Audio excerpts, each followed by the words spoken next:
Hello, this is EE637. I'm Charles Bouman, and today we're going to finish up what I believe we have left in halftoning, and then we're going to go on to image coding as a topic. Let's see. How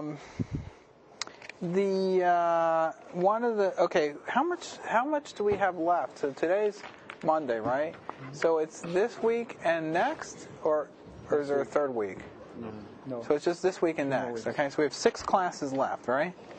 So we're really actually very much on schedule, which is truly amazing.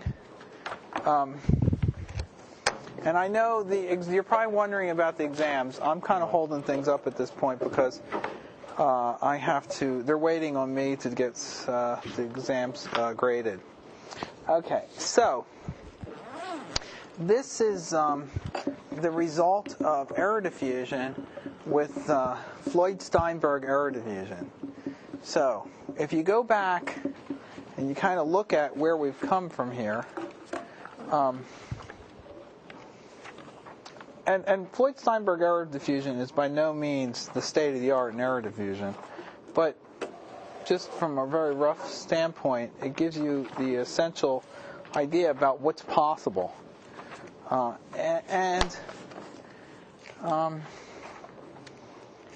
are a lot of caveats in all this.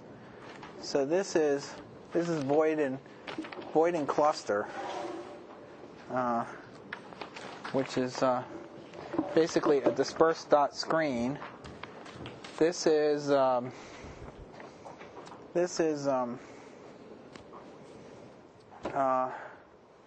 bare screen. Now what happens is that what I should probably maybe try to do is bring up the computer also. It's interesting though that the camera here actually kind of low pass filters the images, so you can get some kind of sense of what the low frequency noise is due to error.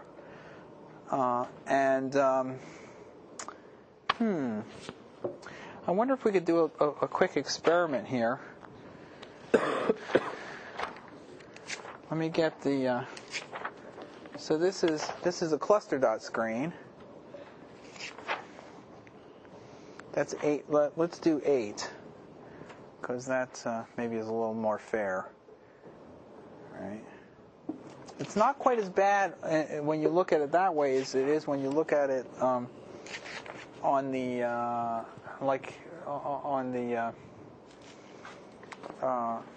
screen. I mean, because here the low-pass filtering of the camera is removing some of the aliasing, actually makes it look better than it. So when I look at the screen, it looks better than when I actually look at the original image, which I can actually do. You can't. Well, for the people in the class, I can hold it up, and you can see it, but the real thing, okay? And then somewhere in here is the original. Hold on. Oh, yeah, here's the thresholded version. So this is the simplest possible thing, or not even the simplest, the most uninsightful thing to do, okay? The most unintelligent thing to do, right? Which, in some sense, if you were naive, you'd say, well, this is minimum mean square error. This should be optimal. This result is optimal, okay? It is the optimal result, which just goes to show that the words optimal and best are not synonymous, okay? This minimizes total squared error, so it is optimal according to that optimality criteria. Unfortunately, that optimality criteria is not a good one. So, so that it leads to some problems, and the image doesn't look so great, right? And you basically lost information, and no matter how much you try to recover it, it's really difficult because you just don't know what happened in those regions, right? Then the next thing is this. This is actually, even here, I mean, you could argue this is quite a bit better because at least there's a lot more information in there. While this may look poor, if you have a very high resolution printing device, say 2400 dpi, this can be an effective way of doing halftoning because it's more stable. Okay, but so if you have a printing device which has very high resolution in the sense of very high addressability, but it doesn't have real stable dots, then this could be an effective way of halftoning. But if you have a method if you have a printing device which is close to ideal in the sense that every addressable point lays down a dot which is of a size comparable to that addressable resolution and stably can be placed there, then you can do something fancier by exploiting the by using a dispersed dot screen, right? So here you have a bare screen of size 16, right? So now there's a lot more information in here. So this looks a lot better than this, but it actually has some kind of defects that are problematic, that are hard to get rid of. And I wonder if is there a possibility that we can zoom the camera out so that the image looks smaller, and then its resolution, okay, yeah, oh, that's good. So now we have like a good low-pass filter there, right? So we've recovered the image. So you understand the theory of signal processing. You understand why that worked. Sometimes having a lower quality device can be preferable, right? We reduced the quality of the image so the image got better, okay? Because it filtered out high-frequency content that was wrong, okay? Okay, so it's not just about quantity, it's about quality too, right? So you just don't want more information, you want better information. So, okay, so you got that compared to that. So this has more detail in it. But one problem that occurs, particularly, it's hard to see in this case, but in a large region, as you move from different textures, you're going to get contouring due to the sort of discrete changes in textures that occur when you move from one region to another, and that can be problematic, and it's very hard to adjust for because it means that the tone curve would be kind of bumpy. It might even be non-monotonic, where it'll as the image gets, say, lighter, the actual printed image may on average get darker because of nonlinear interactions between adjacent pixels when you move from one texture to another, right? So that's problematic. So the bare screen has problems. Then there's this void and cluster screen. The void and cluster screen, now this produces an image which is has more detail in it. I think you can even see that. And this is a simple screen. There's been a lot of optimization of this. So it would actually have been interesting to have maybe added to this a white noise screen, where you just did a random white IID independent threshold at each pixel. The problem is then you'll get a lot of low frequency noise in the halftone, so it will look really bad, very mottled, okay? But here it's a lot better. And this can be done as a screen. So at each point, you could do a single comparison between the pixel and the threshold. It's very computationally efficient. And remember, the computation here is quite high. I mean, people think of, say, image processing to be relatively low computation compared to, say, video, right? But because video you have, whatever, 30 or 60 frames per second. But computation in imaging, in digital imaging, can be actually quite high because the resolutions are much higher. So, for instance, let's imagine that you have a 600 dpi printer, and you have let's just make the math easy. So let's say it's an 8.5 by 11 page, but let's say it's 10 by 10. Okay. So 10 by 10 is 100 square inches, right? So it's 100 square inches times 600. Times 600 pixels, right? So let's just do the math really quickly. So if you have 10 inches squared, right, times, say, 600 dots per inch squared, so that's 10 to the 3 times 6 squared, so that's 36 times 10 to the 6th, right? So that's 3.6 times 10 to the 7th, right? So that's a lot. Let me see. So that's 30. Oh, I guess it's 36 megapixels, right? So, did I do this wrong? Yeah, okay, hold on. 1, 2, 3. Right. What did I do? It's 10 squared, so it's 10 to the second, so that's 10 to the fourth, right? So this is 2. Oh no, I'm getting it all mixed up. Hold on, let's start again. Okay, so this is no, hold on, isn't it 10 squared times 36 times 10 to the fourth? Isn't that correct? So isn't that equal to 36 times 10 to the sixth? Is that right? Yes. Okay. All right. So it's 36 megapixels. Okay. But usually, let's say 3 colors per pixel, you're talking about approximately 100 megabytes per page, right? So that's a lot of data, right? So processing, and typically the assumption is that this has to be done on relatively low-cost processors. So that's a lot of data to manage. So you don't want a lot of computation. Yeah? 4 too, right? Typically. Yeah, well, okay, I know. But, I'm not invoking any savings at this point. Then, so, a lot of things can be done to try to reduce this, right? But, so this is a very desirable in that the computation is much lower because it's only one operation per pixel, and you have to look up a lookup table. That's not too bad because the lookup table is relatively small, so it stays in cache, right? And you can process the image one line at a time, so you don't need big buffers.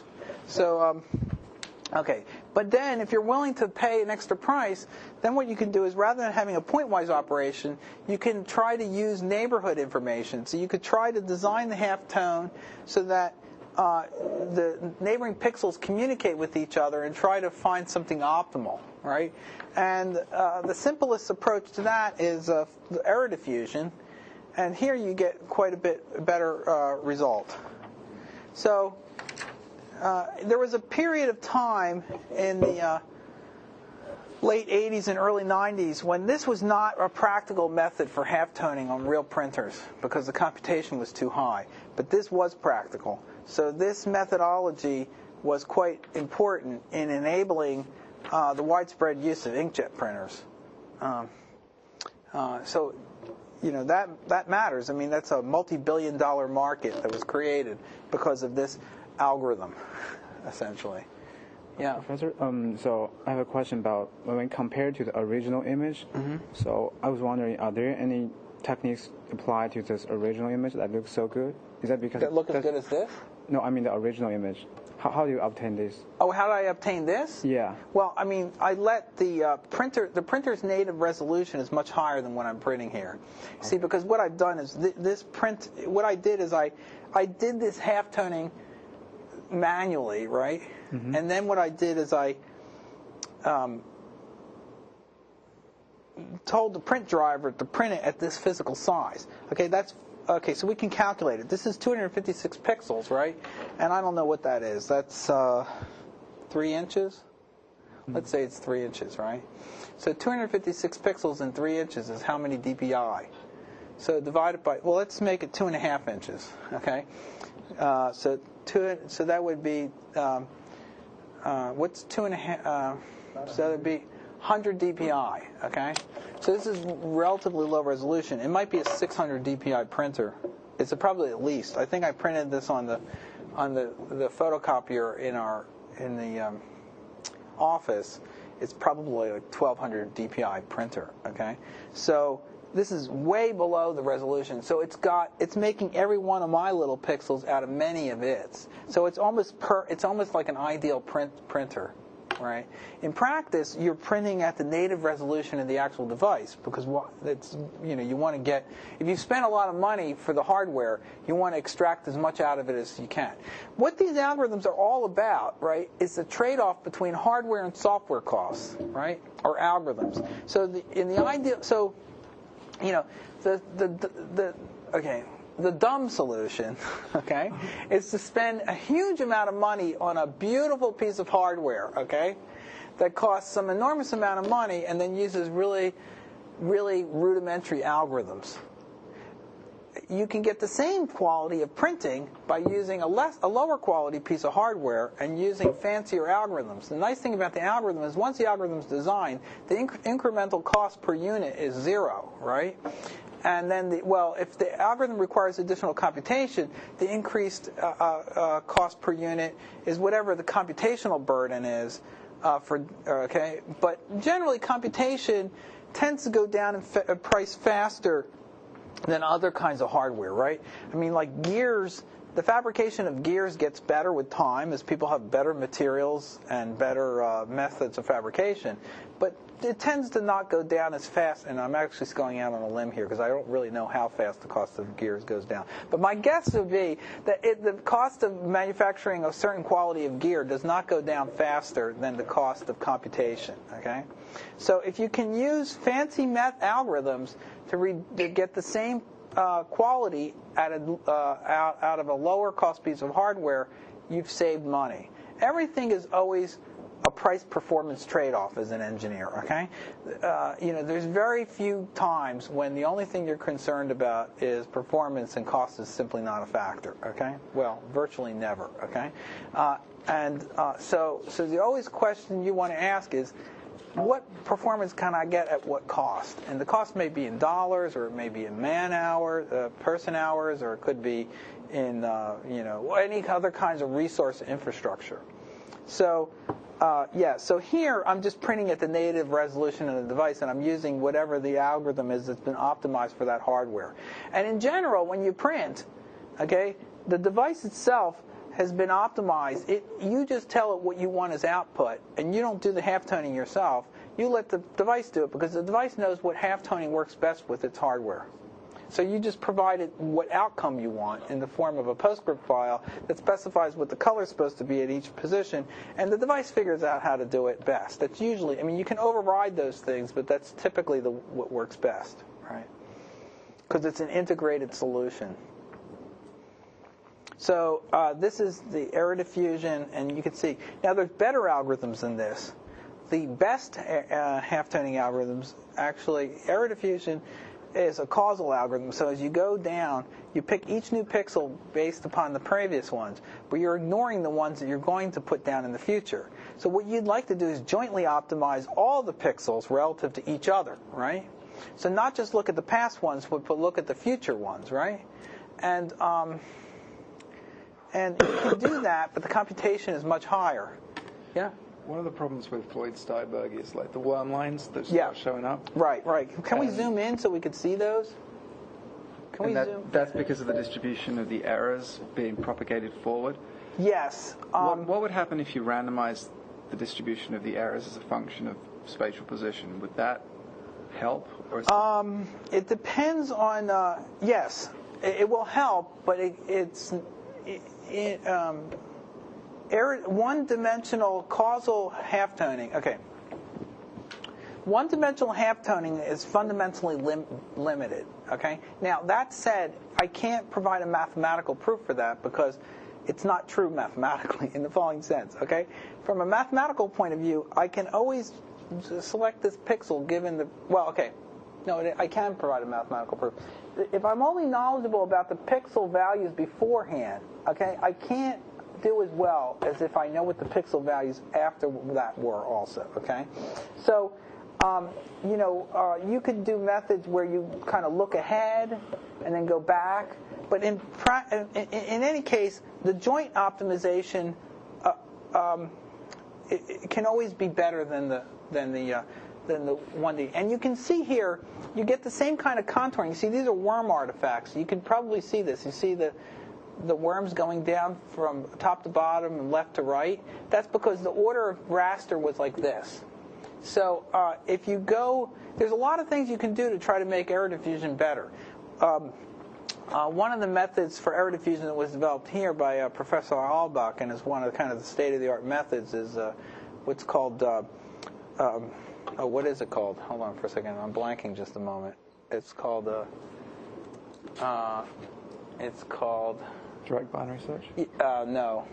That's the next thing. I'm talking about an error diffusion method. It will come to me, okay? What is it? Serpentine? No, it's okay. I'm quite embarrassed that I can't remember the name. But anyway, it's an algorithm which is optimized, and first of all, it uses serpentine. But what it uses is adaptive weights. So at each point, at each gray level, the weights are optimized to produce the best possible overall outcome, and it's done by not just trying to minimize a weighted squared error, but by trying to match the spectrum to the actual spectrum, which is known to be the best. Tone-dependent error diffusion? Yes, thank you. Tone-dependent error diffusion. So since that was invented, a number of other algorithms have been invented, which are kind of similar flavor. But basically, so there's all kinds of fancy things you can do to try to make error diffusion better, but the fundamental limitation is that the information in error diffusion is not available from the future. So you're limited by that. So a better class of algorithms than error diffusion would be methods which are like direct binary search is an example of a broader class of least squares or non-causal, more generally, error diffusion algorithms that use the future and the past. For those methods, you typically need to have a cost function which you're minimizing, or some objective, and then it's just a numerical search for an optimum solution. So there's two pieces of those methods. One is picking the cost function, which is best, that somehow reflects the human visual perception of it. And the other one is once you've selected a good cost function, finding the best halftone that matches it. I don't have an example of that here. I should probably have it. So that's sort of the newest, most advanced class of halftoning, but it's very computationally expensive. So it's usually only used in applications where you want either some baseline of comparison, or for some reason you can do a lot of computation up front and then reuse it many times. For instance, it might be practical, and I don't know this to be the case, but I'm just speculating. It could be practical in an application like not a digital press, in a press. So in a offset press, they make plates. So if you're going to print a newspaper, you're going to print 10,000 copies of the same thing. Okay, exactly the same. Every copy is going to be exactly the same. So what you do is you make a plate, a metal plate that's used that has this pattern on it, just like in the old printing press days, as in Gutenberg. Okay, and then once the plate is made, you reuse the plate in a machine that makes a bazillion copies of the same thing. Okay, so that plate, when that plate is made, could be designed digitally to have an optimal pattern here, and then that same plate could be reused many times. So the cost of the halftoning of one image is amortized over many prints. So that might be practical. You could have a set of large computers that would run that. But in anything where you have to actually print each copy that's new, then the computation associated with solving the halftoning is high. And error diffusion is a lot more computationally expensive than void and cluster, but it's dramatically less computation than like a non-causal halftoning algorithm like direct binary search or least squares halftoning. Okay, so those are the different classes of halftoning algorithms. And still, I mean, the story on this is not finished by any means, because there's, even when you get to these, well, first of all, with these error diffusion methods, you can see, of course, there's all kinds of defects here. You have texture contouring. You see this contour here. You have these worms. I mean, there's all kinds of nasty stuff going on here. Now, the state-of-the-art method is a lot better than this, but still, you can always optimize more. And then even with these non-causal halftoning methods, you can continue to improve the metric of quality, and you can continue to improve your algorithm for doing its optimization. Because optimization, you're trying to find the best binary solution to some kind of optimization criteria. Solving that optimization problem is a very computationally expensive problem. That finding the globally optimal solution is generally what's called NP hard, right? It's non-deterministic polynomial complexity. So it's essentially exponential. It's what the computer scientists would call exponential complexity. Okay, the only real way you can solve it is to just exhaustively go through all solutions, and there's exponentially a large number of solutions, so you really can't solve it that way. But so what you have to do is try to find heuristics which get you close to a global solution, and that's forever an evolving problem because better algorithms are always coming out, right? Okay, so it's actually quite interesting. All right, are there any questions about the relative benefits of these methods? Yeah, so it's an interesting situation. So I wanted to talk a little bit about sort of a larger analysis of error diffusion because it is handy. By the way, quantization is often thought of as being sort of a boring topic, like, oh, well, I just quantized it. And it's like, well, it'd be better if I didn't quantize it because then I wouldn't have to throw any information away, okay? But quantization is a very fundamental topic, which is really amazingly interesting, okay? It's often the most boring sounding topics that are the most interesting, really. The reason it's very fundamentally interesting is because it asks the question that if you're going to throw something away, what do you throw away first, okay? And in order to be able to answer that question, you have to determine what's most important. And understanding what's most important in data is at the very core of understanding how to process data. So, if you're trying to detect chairs in an image, right, and you want to quantize it, the information you want to quantize last is the information that's not related to the identification of chairs. Okay, so what does that mean? I mean, it maps to a very complex, high-level understanding of what's going on in the image, right? So quantization is a very fundamental question from an information theoretic point of view. So, and I think these examples showed you that it's the answers that are best, I hesitate to say optimal, are not always very intuitive. So here is an example of sort of a signal processor's diagram, flow diagram of how you process error diffusion, how you do error diffusion. So you take the image in, you modify it by a filtered version of the quantizer error. What I call the quantizer error is the difference between this F tilde is the modified version of the image and the quantized output, which is binary. So this is the quantizer error, okay? And then you feed that back to modify the image so that on average what comes out matches what comes in, right? That's the whole idea of error diffusion. I think Ari went through all that, right? So there's a difference between the difference. If you take the difference between F and B, that's the actual error in the displayed image. I sometimes call that the display error. That's different from the quantizer error. The quantizer error is the difference between what went in the quantizer and what came out. And it's easy enough to show. So you can make some assumptions. You can assume that the quantizer error has a mean of 0, and that the autocorrelation of the quantizer error is white. This is a standard assumption that holds if the quantizer has a lot of quantization levels. Of course, that approximation is not so good because here the quantizer has the minimum number of quantization levels, which is 1. Two quantization levels, 1 bit, okay?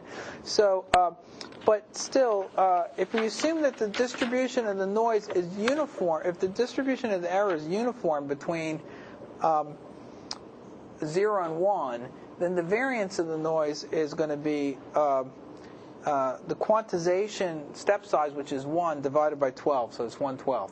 I mean, if you take a distribution, okay, and if the distribution of something is uniform between 0 and 1, so P of x, right? Then so x is distributed as P of x, okay? x is distributed as p of x, which is equal to 1. Okay, it's uniform for 0 less than x less than 1, and it's 0 for otherwise.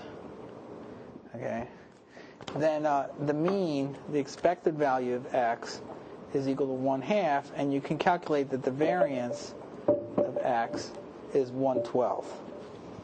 So the standard deviation is 1 over the square root of 12. So if you make that, so if you make the assumption that the autocorrelation is that the noise is white, so its autocorrelation is a delta function with amplitude 1/12, then you can do an analysis, and this is kind of a handy concept because this methodology is useful for analyzing other systems. So basically, you take this guy and you say, okay, E here is, I can break this loop here. And, okay, the difference between F tilde and B is E. So I can just kind of reverse things, and I could say, well, if I take F tilde and I subtract E from it, then I get B. That's just true. And also, E into H plus F equals this. Now, so this is exactly the same as this. The only thing is this doesn't tell me how I calculate E. So then I can put this together, and I get that, okay, E goes into this filter and gets added to that. So from here, you can see that the display error, that the B is this convolved with that, okay? So this is the display error, is this expression here convolved with that. So this here is a delta function minus the impulse response of the filter. So what's the DC gain of that filter right there? This is the official Airy question, right? What's the DC gain? How do I calculate the DC gain of that filter? Set ij to 0. I sum it, right? So what does H sum to? 1. And what does delta sum to? 1. So what's their difference sum to? 0. 0, right? So the DC gain of this filter is 0. So this is a high-pass filter. So the frequency response of this filter is whatever that Fourier transform is, magnitude squared, right? And times E is, E here is the power spectrum. Okay, so basically it looks like this. You're taking, so the display error is you take Eij and you put it into a filter, which is delta minus H, and what comes out is the display error. Now you want the display error to be high pass because the human visual system's response is low pass, right? So you want this energy to be in frequencies you can't see it. If it's at low frequencies, you can see it. So you want this to be high pass. So basically, it kind of looks like this. This is pi. This is minus pi. You want it to look like this. So the energy down here is low because that's what you can see. So this would look like distortion. And now, okay, so that's pretty much that. Now, what's interesting is, so a simple signal processing model says that this is white with a variance of 1/12, okay? But here I'm going to actually compute the quantizer error and display it. So this is the original image, that's the quantizer error. Does that error look white? No, it's correlated with the image. So because it's correlated with the image, that means that this model is not going to be exactly correct. So actually there was some work done by Keith Knox and Rainer Eschbach a number of years ago, where what they did is they tried to calculate empirically the correlation of the image with the quantizer error, and then their model became that the actual error was a combination of some white of the image a piece of the some of the image where this factor is the correlation, plus some noise. So if you do that, it turns out that for different filters, empirically you find that the correlation is different numbers. But if you calculate that and plug it in, you get that the display error, so that the displayed image is going to be, normally it would be just the image times 1, but now it becomes minus rho times 1 minus h, okay? So now let's see. This part here, 1 minus h, that's high pass, right? So now, I always wonder about this.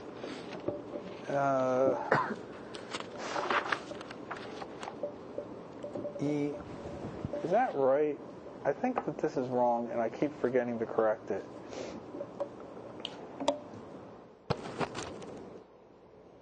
I have to go back and check this. I guess the question is whether these correlation coefficients are negative or positive. In the end, this has got to be a plus, okay? Okay, because what happens is that the correlation is, if the correlation's positive, okay, I'm assuming that the correlation here is positive. I have to check this. It could be that the correlation is negative. It just depends on how you define E. If you define E as being the difference between, if you define E as being the difference between the input and the output of the quantizer, or if you define it as the difference between the output of the quantizer and the input. Okay, so you get a sign difference in there. But in any case, okay, because this is high pass, right? And then plus rho. So if you add the high frequencies to if you take out some of the high frequencies and add high frequencies to the image, right? So it looks like this.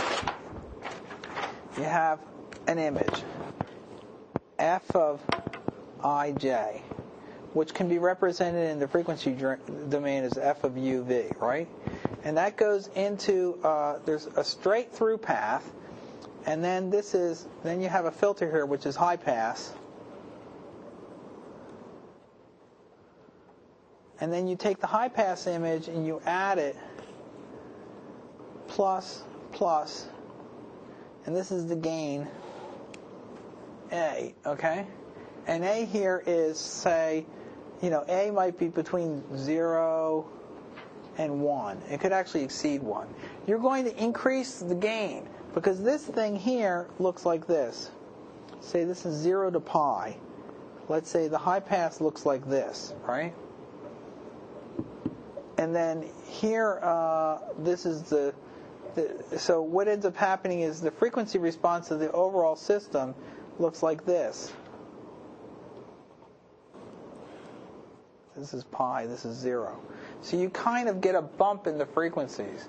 So what's happened is that if people, when you actually look at the result of error diffusion, it tends to sharpen the image because you add some high frequency gain at the so you kind of get a combined effect in error diffusion. And in fact, that's one reason why error diffusion tends to look good. If you compare this image and this image, this looks sharper and that looks softer, right? And people generally tend to like sharpened images.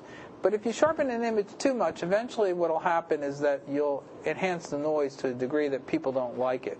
It looks unnatural, or, you did, in the filtering lab, you implemented an unsharp mask filter, right? And did you try turning the gain way up to see what happened, just for fun? And eventually, you really have to turn the gain, the sharpening way up before people dislike it, okay? But it is possible to eventually sharpen something too much, okay? I think, okay? Mostly people just like sharper images, but so this is sharper. But, the argument goes is that there's differences of opinion on this, okay? Some people feel like the sharpening should not be part of the halftoning process.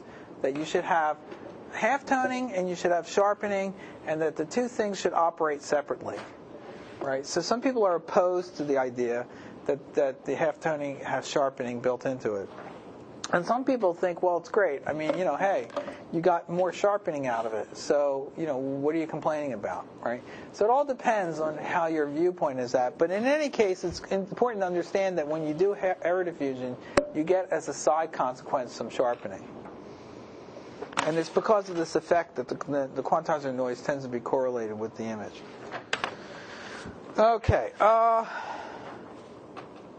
And then there's a bunch of additional topics which I'm not even going to talk about, but I just thought I'd mention them so you're at least aware that they exist. Well, we talked about pattern printing, dot profiles.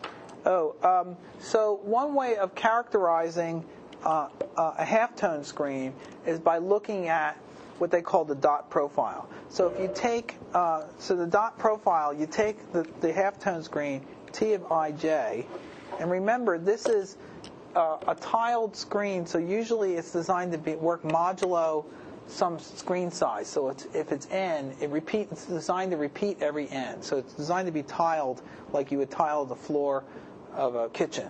Okay, so you apply a threshold G, or I guess the threshold might go either way depending upon how you define it. So you apply some threshold, and if it's greater than this, it's I just did that incorrectly.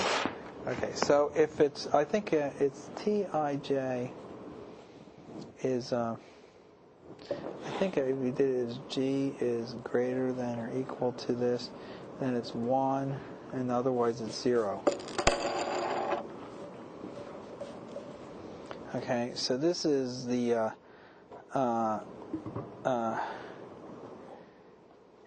D of, let's say, Ij, comma, G. So this is the dot profile at grade level G. And you can analyze these to look how they appear. I mean, so this is the dot profile you get for each grade level. You can do analysis of their characteristics. You can look at metrics. You can look at the frequencies, the power spectrum, of the energy spectrum of the different frequencies. You can look at space domain characteristics. You don't want to. Generally, it's bad to have what they call things that are bad. Or things that they call like worm artifacts. Clumps. Clumps is it's groups of pixels that are all on together. So if the clump gets too big, you notice it, right? And a low frequency energy. Okay, those are all bad things. I'm not sure there's anything that's really good, okay, other than the average level being correct, okay? But so goodness is defined by the lack of badness in this case. The less worms, clumps, and low frequency energy you have, the better, okay? Because those are all things that visually look unappealing. Okay. Now, there's been various techniques developed over the years to try to assess the quality of halftones, and in particular dot profiles, which is the halftone you'll get by using a screen at a particular gray level. And one of the more, so you can do a lot of research on this and come up with very sophisticated measures of quality, but the problem with that is that there's sort of a trade-off between sophistication and simplicity. Sophistication provides you maybe a more accurate measure, but simplicity provides you something that tends to be more understandable and sometimes more robust. People like things that are simple, okay? So one of the ones that was proposed many years ago by Bob Ulichny, I think as part of his PhD thesis, was the radially average power spectrum, or RAPS. So basically what you do is you look at the power spectrum as a function of radial distance from the center. So you take the Fourier transform of this. Now one of the problems is that power spectrum is only defined for a random process.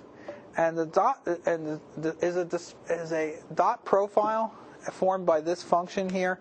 Is this a Is this a random process? No, it's not a random process, right? Because t is just a set of numbers that you store in a computer, right? So this is, contrary to popular belief, this is not a random process. Therefore, it doesn't have a power spectrum, okay? Like there's a lot of people who talk about things like random dot profiles, okay? These dot profiles are not random, okay? This is not a power spectrum. None of those things are true. Nonetheless, if you read papers in the literature, you'll see people talk about that. What they mean is it's unstructured and it can be modeled as a random process. But, or in some cases, I don't know what they mean. But in any case, so they take the dot profile, Dij, and they take its Fourier transform. So we learned about trying to estimate power spectra, right? So this actually comes in pretty handy. You write the power spectrum. You take the Fourier transform, right? And when you take the Fourier transform, then you'll do it like a DFT, right? So you'll get, let's say, D of KL, right? And what'll happen is that then of course you know how that works. It's kind of a mess because this goes from 0 to n, where you have an endpoint DFT. So this point here will be like n minus 1, n over 2 minus 1, and this will be n over 2, right? So this corresponds to n over 2 corresponds to pi, and this is 0. So this is n over 2 minus 1, and this is n over 2, and this is pi again. So basically, if you look at this section here, this is the low frequencies, right? And actually, now you have to be careful, because in 2D, what will end up happening is that these are the low frequencies also. So it really goes, so you can, this is periodic with period 2 pi. So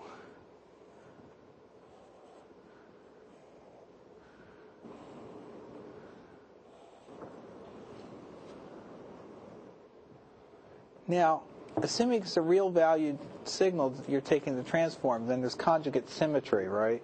So this goes here. This goes here, actually.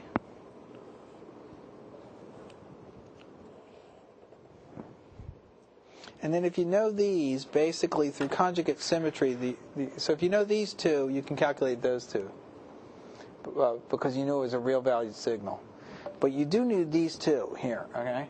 And then what happens is that, so this becomes, this is, your distance from the center here is the radial frequency. So it's the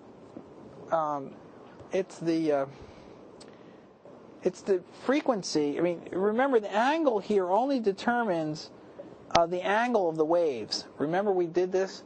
So if it's the distance from the center determines the periodicity of the waves in the spatial domain. So really a specific frequency in terms of cycles per degree is represented by an annulus like this. So you sum all the points in an annulus here, and you compute their average. You take the average of the square of the Fourier transform, and that's an approximation to the power spectrum at that frequency.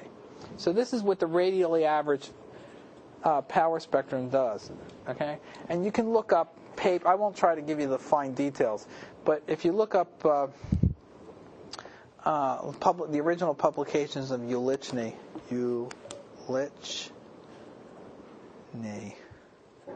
he gives you the formulas for how to calculate that. That's a widely used measure, and a typical radially averaged power spectrum kind of looks like this.